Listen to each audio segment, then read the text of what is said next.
The Roborock Q5 robot vacuum cleaner, an upgraded version of the S4 Max, offers an impressive 2700 ppa suction power,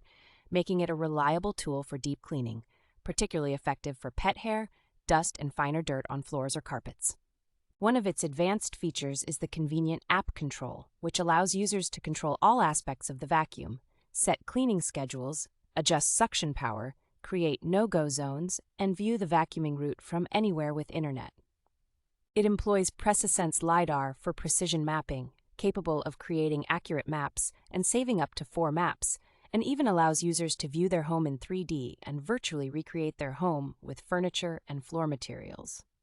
The Roborock Q5 is well equipped to handle large homes with its 180-minute runtime, large onboard battery, and a substantial 470-milliliter dustbin, allowing it to clean up to 230 square feet on a single charge without needing to be emptied. The vacuum features a multi-directional floating rubber brush that stays close to the ground, ensuring effective cleanup even on uneven surfaces.